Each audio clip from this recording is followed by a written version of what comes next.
प्यारे साथियों, स्वागत है आपका आपके YouTube channel Indian forces exam में। तो साथियों, कैसे हैं आप लोग? आशा करता हूं कि स्वस्थ होंगे, तंदुरुस्त होंगे और आप अपने यूपी पुलिस कांस्टेबल भर्ती की तैयारी बहुत अच्छे ढंग से कर रहे होंगे। साथियों, आज की इस वीडियो में मैं आपको कुछ बातें बताना चाहता हूं जो आपके फॉर्म एप्लीकेशन भरने के संबंध में है। बहुत सारे अभ्यर्थी ऐसे होते हैं जो फॉर्म तो हड़बड़ी में अप्लाई कर देते हैं, लेकिन कुछ गलतियों के कारण बाद में उनके फॉर्म रिजेक्ट हो जाते हैं। ऐसे अभ्यर्थियों की संख्या 1, 2, 3, 4 नहीं होती है, बल्कि हजारों की संख्या में ये फॉर्म रिजेक्ट किए जाते हैं और ये हड़बड़ी के नाते, जल्दीबाजी के नाते ही होता है। तो मैं आपसे अनुरोध करना चाहता हूँ, रिक्वेस्ट करना चाहता हूँ कि इतनी अच्छी तैयारी अगर आपने कर रखी है और अपने भविष्य को आप सुधारना चाहते हैं, भविष्य में आप यूपी पुलिस की वर्दी पहनना चाहते हैं, तो फॉर्म अप्लाई करते समय ये आपकी बहुत बड़ी जिम्मेदारी है। जिस प्रकार आपको परीक्षा में पास होना है, दौड़ निकालना है, मेडिकल पास होना है, कई प्रक्रियाओं को पार करने के बाद ये सर्विस आपको मिलेगी, तो फॉर्म अप्लाई करना भी एक आपकी बहुत बड़ी जिम्मेदारी है जिसको आपको सही से निभाना है। और फॉर्म अप्लाई करते समय जरा भी हड़बड़ी नहीं करना है, जरा भी जल्दीबाजी नहीं करना है। एक दिन लेट हो जाए भले, लेकिन आपको फॉर्म आसानी से और आराम से भरना है, नहीं तो आपकी सारी मेहनत बर्बाद हो जाएगी, आपके सारे सपने अधूरे रह जाएंगे। तो इस वीडियो में मैं आपको बताऊंगा कि कौन से ऐसे स्टेप्स हैं जिनको आप फॉलो करके आप अपना फॉर्म अच्छे ढंग से भर सकते हैं, जिससे आपके फॉर्म रिजेक्ट होने की कोई शंका न रह जाए। तो सबसे पहले आप गूगल पे जाएंगे कि फॉर्म आपको अप्लाई कहाँ से करना है। तो मैं आपको सजेस्ट करूंगा कि आप फॉर्म अप्लाई मेन वेबसाइट से ही करें। हालांकि बहुत सारे वेबसाइट से डायरेक्ट आप जाकर फॉर्म भरते हैं, लेकिन मैं आपको सजेस्ट यही कहूँगा कि आप सीधे वेबसाइट पर जाकर फॉर्म अप्लाई करें। तो सबसे पहले आप गूगल पे UPPBPB आप लिख कर इंटर करेंगे, यानी कि सर्च करेंगे, तो आपको जो पहला लिंक दिखेगा Uttar Pradesh police recruitment and promotion board, इस पे आपको क्लिक कर देना है। इस पे क्लिक करने के बाद आप सीधे भर्ती के मेन वेबसाइट पे चले जाएंगे, जिसपे आपको लेफ्ट साइड में दो भर्तियां जो प्रचलित हैं, यानी कि प्रचलित भर्ती जैसे आरक्षी नागरिक पुलिस के पदों पर सीधी भर्ती 2023 और दूसरा उप निरीक्षक नागरिक पुलिस के पदों पर कुशल खिलाड़ियों की सीधी भर्ती 2023। तो आपको कांस्टेबल भर्ती का फॉर्म अप्लाई करना है, तो आवेदन करें पर आप जो ब्लिंक कर रहा है आपको देखेंगे येलो और रेड कलर का ब्लिंक करता हुआ दिखाई देगा, आपको इसी पर क्लिक कर देना है। क्लिक करने के बाद आप इसके मेन वेबसाइट पे, यानी कि जहां से आप फॉर्म अप्लाई करेंगे, उसके लिए आप बाएं साइड में, आप अपने लेफ्ट साइड में देखेंगे कि अप्लाई ऑनलाइन लिखा है। इसके नीचे बहुत सारे हैं, लेकिन इन पर पहुंचने के लिए पहले आपको फॉर्म अप्लाई करना होगा। तो अप्लाई ऑनलाइन पे क्लिक करेंगे, इसके बाद सीधे आपका फॉर्म खुल जाएगा और फॉर्म खुलने के बाद आपको दिखेगा कि इसमें आपको आपकी पूरी जानकारी भरनी है और यहीं से आपका खेल शुरू होता है। यहाँ पर आपको सारी डिटेल जो है आपकी अच्छे से भरना है। आवेदक का पहला नाम, अंतिम नाम, आवेदक का पूरा नाम। तो साथियों, आवेदक का पहला नाम, जैसे मान लीजिए आपका नाम राहुल यादव है, तो आपको पहला नाम राहुल लिखना है और अंतिम नाम में यादव लिखना है। जैसे बहुत सारे अभ्यर्थियों का नाम में 3 होते हैं, जैसे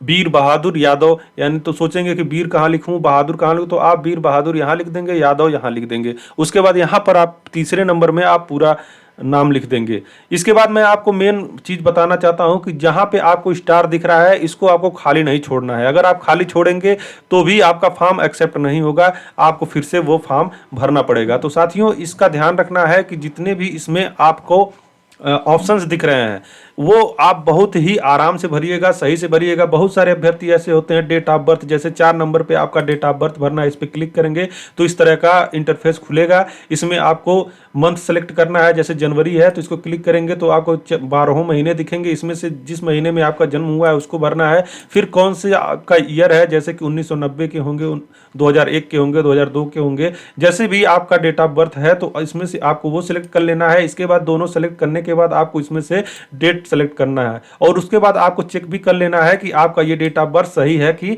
नहीं है। फिर आपको पिता का नाम और कोई भी जो आपका इसमें बॉक्स है उसको भरते समय इतना ध्यान रखिएगा कि जो आपका हाई स्कूल का प्रमाण पत्र है उसके हिसाब से ही इसमें फॉर्म भरिएगा। जैसे पिता का नाम आपके हाई स्कूल के प्रमाण पत्र में जैसा है सेम टू सेम वैसा ही लिखिएगा, माता का नाम भी आपको सेम टू सेम वैसे ही लिखना है। यानी कि जितनी भी जानकारी है आपको एक बार 2 बार चेक करते हुए आपको फिलअप करना है, नहीं तो अगर एक भी अक्षर का मिस्टेक होता है तो आगे चल के आपको परेशानियां झेलनी ही पड़ेंगी। तो आप देख रहे हैं इसमें जो आपकी जो पर्सनल डिटेल है वो 13 नंबर तक राष्ट्रीयता यानी कि आपको यहाँ इंडियन सेलेक्ट करना है। और मेन चीज़ आप अपना मोबाइल नंबर और ईमेल आईडी जरूर भर दीजिएगा। आपको देखने को मिलेगा कि 8 और 9 नंबर पे भी मोबाइल नंबर मांग रहा है। ऐसा नहीं है कि आपको अलग अलग भरना है, आपको जो नंबर यहाँ पे भरना है वही सेम टू सेम यहाँ भी भरना है, यानी कि और ईमेल आईडी भी जो यहाँ सेम भरना है वो भी यहाँ सेम भरना है। और इसको भरवाने का भर्ती बोर्ड का यही पक्ष है कि आपको जितनी भी जानकारियां, जैसे कि आपके एडमिट कार्ड से संबंधित, आपके एग्जाम से संबंधित, आपके फिजिकल से संबंधित, आपके डॉक्यूमेंट वेरिफिकेशन से संबंधित जितनी भी सूचनाएं होंगी, जितनी भी जानकारी होगी, आपको आपके इसी नंबर और ईमेल आईडी के माध्यम से भर्ती बोर्ड देगा।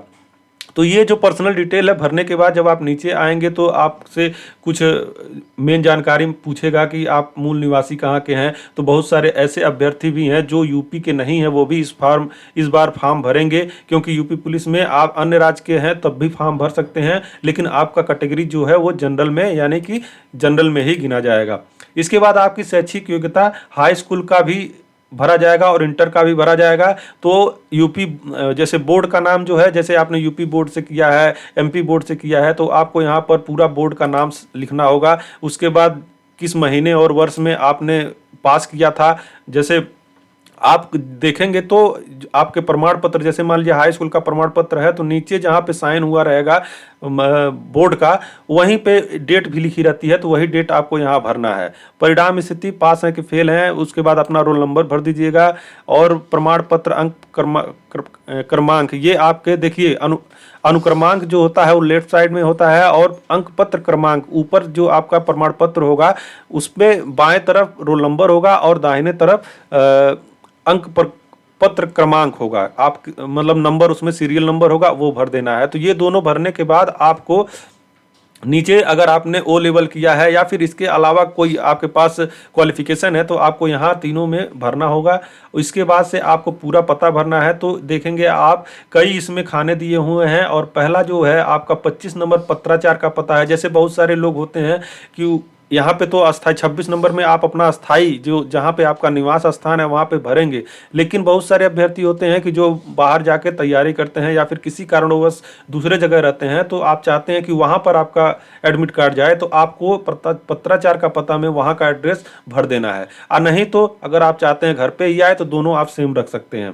इसके बाद ये पूरी जानकारी भरने के बाद आप प्रीव्यू और सबमिट बटन पे दबाएंगे। अगर आप में कोई कमी फॉर्म में भरते समय कोई गलती भी रहेगी तो ये देखिए रिक्वायर्ड करके आ रहा है, वहाँ पे रेड में रिक्वायर्ड करके आएगा और उसको फिर से आपको सही कर लेना है। सही करने के बाद आपका फॉर्म सबमिट हो जाएगा। सबमिट होने के बाद आप होम बटन पे जाकर अपने एप्लीकेशन को डाउनलोड करना होगा। उसके पहले आपको फीस जमा करना होगा। तो फीस जमा करने के बाद आपका कैंडिडेट लॉगिन करने के बाद फीस जमा करके एप्लीकेशन प्रिंट एप्लीकेशन पे जाकर अपना रजिस्ट्रेशन नंबर और डेट ऑफ बर्थ और ये कैप्चा भर के आप जब लॉगिन करेंगे तो आपका फॉर्म सामने आ जाएगा। तो उसको आप डाउनलोड कर लीजिएगा। डाउनलोड करने का ज़रूरत इसलिए है क्योंकि यदि इतने स्टेप फॉलो करने के बाद सही से फॉर्म भरने के बाद भी बाय द वे आपका भर्ती बोर्ड की गलती की वजह से ही अगर आपका फॉर्म रिजेक्ट हो जाता है तो वो फॉर्म आपके पास रहेगा, तो आप भर्ती बोर्ड में जाकर फिर से अप्लाई कर सकते हैं। उनको बता सकते हैं कि मेरा फॉर्म सही है, क्यों इसको रिजेक्ट किया गया है। तो इतनी सारी चीज़ें ज़रूरी हैं। और आपको मैं फिर से अनुरोध करना चाहूँगा कि आप फॉर्म भरते समय ज़रा भी जल्दीबाजी मत करिएगा।